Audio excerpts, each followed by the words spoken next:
नमस्कार, कैसे हैं आप सब? Welcome back wifi study with Nandini. Discuss करेंगे 8 नवंबर के करंट अफेयर। और जैसा कि आप सबको पता है कि रिवीजन की क्लास होती है हमारी, यानी हमने जो कुछ कल पढ़ा उसका रिवीजन करते हुए आगे बढ़ते हैं। और टेलीग्राम के लिंक पर ये सारा डिटेलिंग आपके लिए उपलब्ध है, इंग्लिश और हिंदी बोथ लैंग्वेजेस में। तो आप पढ़ सकते हैं, नोट्स भी बना सकते हैं। तो आइए स्टार्ट करते हैं अपनी क्लास को। और सबसे पहले हम डेज के बारे में चर्चा करते हैं। तो सबसे पहले हम बात करेंगे इंटरनेशनल डे ऑफ रेडियोलॉजी के बारे में, जिसको हर साल 8 नवंबर को मनाया जाता है।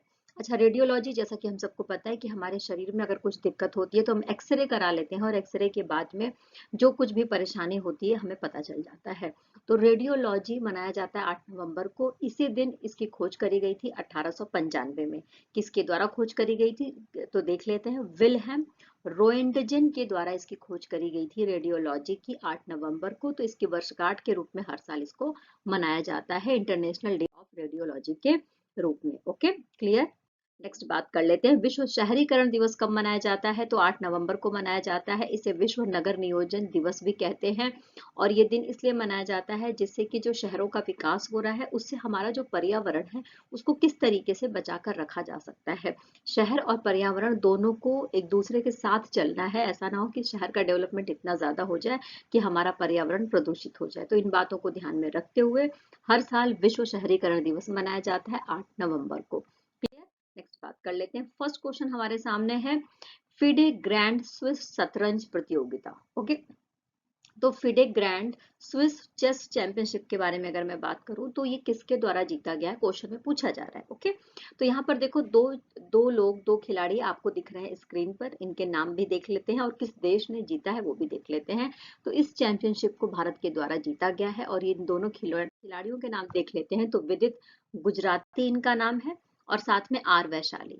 5 नवंबर को ये फिडे ग्रैंड स्विस शतरंज प्रतियोगिता हुई थी, जिसमें इन दोनों ने शीर्ष स्थान प्राप्त किया है। और अगले साल टोरंटो में जो शतरंज टूर्नामेंट होने वाला है उसमें भी इन्होंने जगह बना ली है।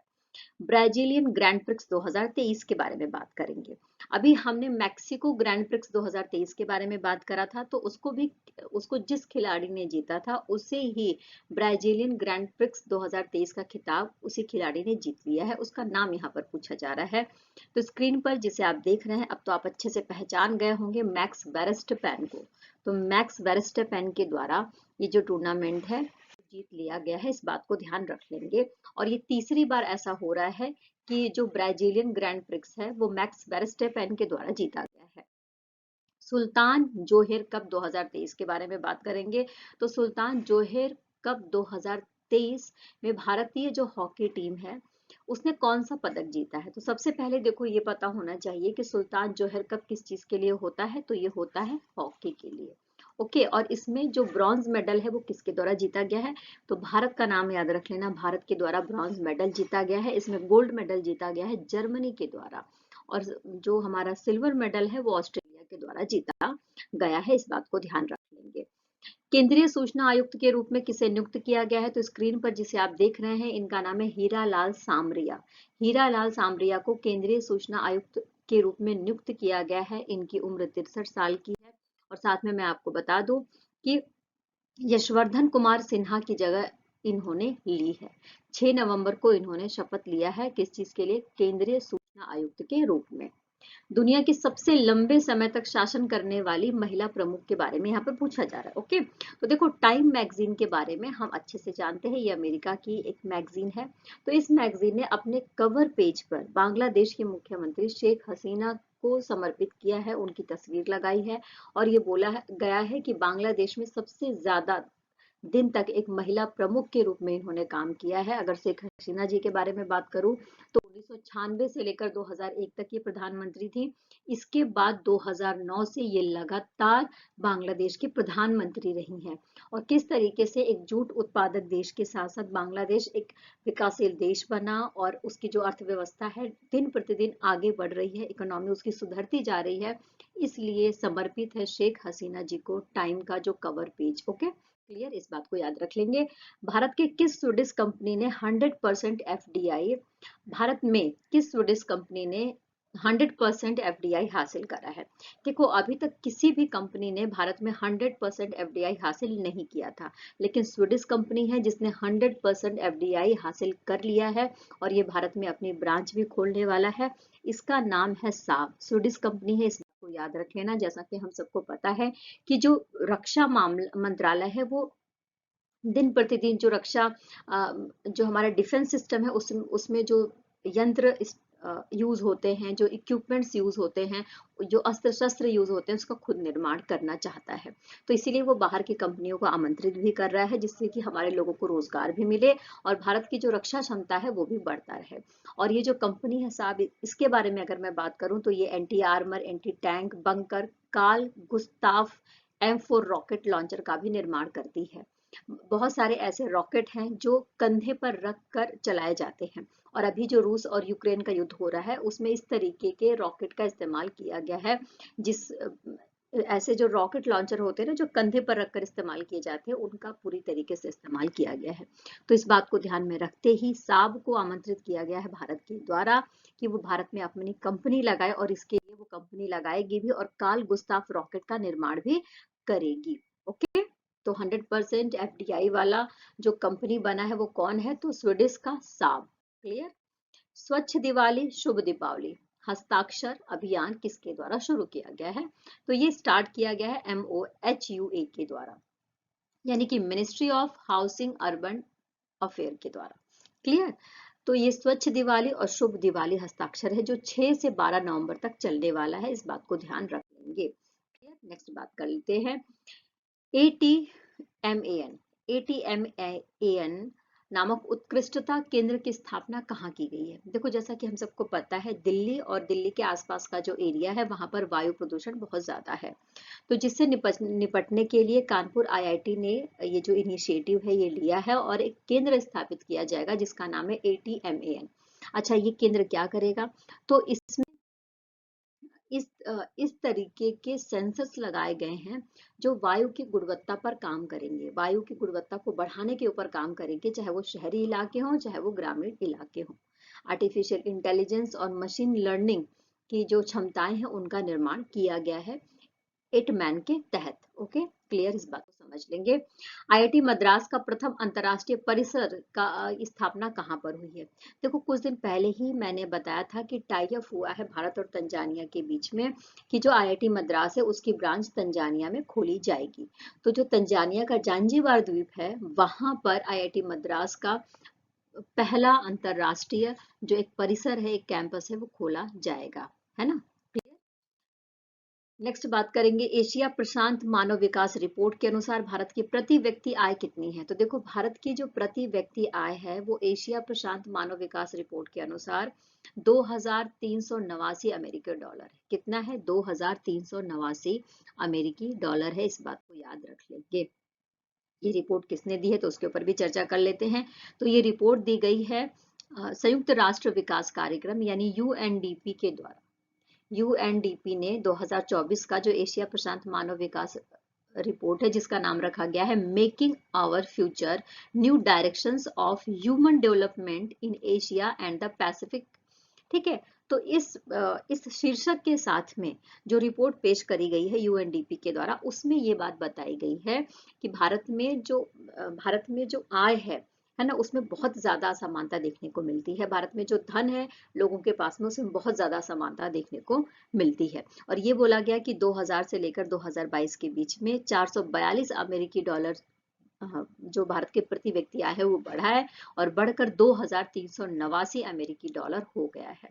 भारत में गरीबी की दर के बारे में भी बात की गई कि गरीबी की दर भी वहां पर कम हुई है, जिससे वहां पर गरीबों की संख्या भी कम हुई है। गरीबी दर 40 से लेकर घटकर 10% तक रह गई है। ऐसा कहा गया है कि भारत सरकार ने ये जो रिकॉर्ड है बनाया है 2004 से लेकर 2019 के बीच में। ओके, तो ये UNDP की रिपोर्ट है, इंपॉर्टेंट रिपोर्ट है, इसको जरूर ध्यान रखने वाली बात है। अच्छा, यहाँ पर कुछ घटनाएं हुई हैं, कुछ न्यूज है जो शॉर्ट में है, उसको देख लेते हैं। तो प्रधानमंत्री नरेंद्र मोदी और भूटान नरेश जिग्मे खेसर नाम ग्याल के बीच में क्या हुआ है, समझौता हुआ है। किस चीज के लिए, कि दोनों देशों के बीच में जो टेक्नोलॉजी का कनेक्शन है उसको बढ़ाने के लिए टेक्नोलॉजी एक दूसरे को आदान प्रदान करेंगे, व्यापार बढ़ाएंगे। आरबीआई ने आरबीआई ने बहुत सारे बैंकों पर अभी जुर्माना लगाया गया है आरबीआई के द्वारा, उसके बारे में यहाँ पर चर्चा कर लेते हैं। तो उन बैंकों के नाम देख लेते हैं बेसिकली। तो श्री लोदरा नागरिक सहकारी बैंक, मालपुर नागरिक सहकारी बैंक, जोलारपेट सहकारी बैंक, शहरी बैंक, लिम्बासी। तो इस तरीके के कई सारे सहकारी बैंक हैं जो छोटे स्तर पर काम करते हैं, जो एक रीजनल बैंक्स हैं, उनके ऊपर आरबीआई के द्वारा जुर्माना लगाया गया है। देखो, अखिल भारतीय महासंघ फुटबॉल महासंघ है, उसको जमीनी स्तर पर फुटबॉल को सुधारने के लिए, फुटबॉल में जो काम है वो करने के लिए ब्रॉन्ज मेडल दिया गया है। 2014 में भी ये जो प्राइज है वो दिया गया था अखिल भारतीय फुटबॉल महासंघ को। हमारे देश के भारतीय शास्त्रीय और लोक संगीत जगत में शास्त्रीय संगीतकार थे जिनका निधन हो गया है। 94 साल की उम्र में इनका नाम देख लेते हैं। तो इनका नाम है लीला ओमचेरी। क्या नाम है? लीला। देखो, लुलु हाइपर मार्केट के बारे में बात करेंगे तो लुलु हाइपर मार्केट ने समझौता किया है कृषि और प्रसंस्कृत खाद्य उत्पाद निर्यात विकास प्रसंस्करण से। ओके। और दूसरा हम बात करेंगे भारत बोटेनिक्स के बारे में, जो राजकोट के गोंडल में अपनी जो अत्याधुनिक वुड पेस्ट कोल्ड ऑयल प्रसंस्करण है उसको खोलने वाला है। तो ये फटाफट रिवीजन हो, ये फटाफट जो छोटी छोटी न्यूज है जो रह जाती है, वन लाइनर है, उसके बारे में बात कर लिया। अब हम रिवीजन देख लेते हैं क्या क्या है। तो हमने जो कल पढ़ा उसका रिवीजन करेंगे। तो युद्ध और सशस्त्र संघर्ष में पर्यावरण के शोषण को रोकने के लिए अंतर्राष्ट्रीय दिवस कब मनाया जाता है? तो वो मनाया जाता है 6 नवंबर को। डेट याद रख लेना। राष्ट्रीय कैंसर दिवस कब मनाया जाता है भारत में? तो 7 नवंबर को मनाया जाता है। इसकी स्टार्टिंग 2014 में करी गई थी। उस समय जो हमारे देश के स्वास्थ्य मंत्री थे हर्षवर्धन जी, उनके द्वारा ये शुरुआत करी गई थी। नवजात शिशुओं और शिशुओं के बारे में जागरूकता बढ़ाने के लिए जो दिन मनाया जाता है शिशु संरक्षण दिवस, उसको कब मनाया जाता है? तो उसको मनाया जाता है 7 नवंबर को। ओके। अब हम क्वेश्चंस के ऊपर बात कर लेते हैं जो हमने कल पढ़ा। तो देखो, गरीब कल्याण अन्न योजना है ना, गरीब कल्याण अन्न योजना को कितने वर्ष बढ़ाने के बारे में बात किया गया है। तो अभी जो हमारा छत्तीसगढ़ है, तो छत्तीसगढ़ के दुर्ग में एक समारोह के दौरान प्रधानमंत्री नरेंद्र मोदी जी के द्वारा बोला गया कि गरीबों को ध्यान में रखते हुए गरीबी को कम करने के लिए और हर एक व्यक्ति को अनाज मिले, इस बात को ध्यान में रखते हुए गरीब कल्याण अन्न योजना को अगले 5 साल के लिए फिर से बढ़ा दिया गया है। Okay, clear. अच्छा देखो, ये जो 5 साल के लिए बढ़ाया गया है इसमें क्या मिलता है गरीबों को, या ये जो योजना है इसके तहत क्या मिलता है? तो हर महीने 5 किलोग्राम का जो अनाज है वो मिलता है हर एक गरीब को। अब कोविड का जब टाइम आया था तो उस समय जैसे आधार या राशन कार्ड जिसके पास नहीं था उसे भी फ्री में दिया जा रहा था अनाज, गरीब कल्याण अन्न योजना के तहत। और इसको स्टार्ट कोविड के टाइम ही किया गया था, इस बात को ध्यान रख लेंगे। भारतीय रिजर्व बैंक को किस पुरस्कार से सम्मानित किया गया है? तो भारतीय रिजर्व बैंक का जो काम है, उसके 3000 कर्मचारियों की जो अथक मेहनत है, उसके लिए समर्पित है ये जो अवार्ड। इसका नाम है change maker of the year. क्या नाम है? Change maker of the year. पहली यूएस नेशनल गतका चैंपियनशिप में किसने जीत हासिल करी है? तो यूएस में आयोजित किया गया है, जो नेशनल फाउंडेशन है वहां का, उसने ऑर्गेनाइज किया था। तो इसमें जीत हासिल करा गया था न्यूयॉर्क के द्वारा, जिसमें 100 से अधिक लड़कियां और लड़कों ने भाग लिया था जो गतका से संबंधित। आवास और शहरी मामलों का मंत्रालय है, उसने कौन सी पहल शुरू करी है, इसके बारे में यहाँ पर बात हो रही है। तो जो हमारा हाउसिंग एंड अर्बन अफेयर जो मिनिस्ट्री है उसके द्वारा एक इनिशिएटिव लिया जा रहा है। इस इनिशिएटिव का नाम है वाटर फॉर वुमेन और वुमेन फॉर वाटर। ये 7 से लेकर 9 नवंबर तक चलाया गया है उड़ीसा सरकार के माध्यम से। जो उड़ीसा का शहरी विकास मंत्रालय है उसके माध्यम से चलाया गया है। इसके तहत क्या किया जाएगा? तो इसके तहत जो महिलाएं हैं उनको जो जल आपूर्ति वाले संयंत्र हैं उनको दिखाया जाएगा, जल को कैसे बचाना है इसके बारे में उनको अवेयरनेस पैदा किया जाएगा, और उनकी महिलाओं की भागीदारी निभाने के बारे में बात की गई है कि जल को किस तरीके से बचाया जा सकता है इसी इनिशिएटिव के तहत। ओके।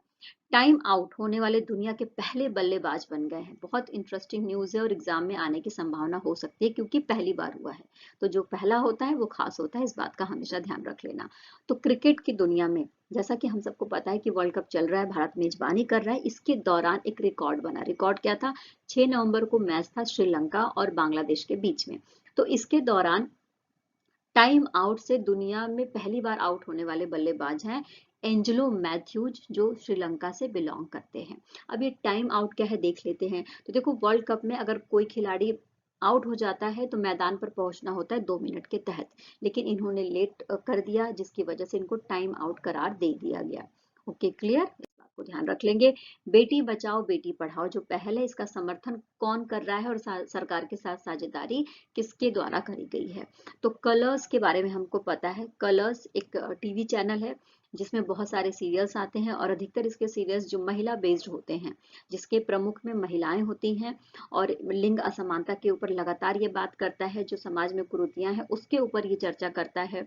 इसके जो सीरियल्स और इसके जो धारावाहिक हैं 2008 से ही ये काम कर रहा है और वायकॉम 18 का ये ब्रांड है, इस बात को भी ध्यान रख लेंगे। तो कलर्स ने बेटी बचाओ बेटी पढ़ाओ पहल के तहत सरकार के साथ साझेदारी करी है और साथ में ही जो चाइल्ड प्रोटेक्शन के लिए जो टोल फ्री नंबर है 1098 इसके बारे में भी दुनिया को बताएगा ये। ओके, भारत और दुनिया को बताने वाला है।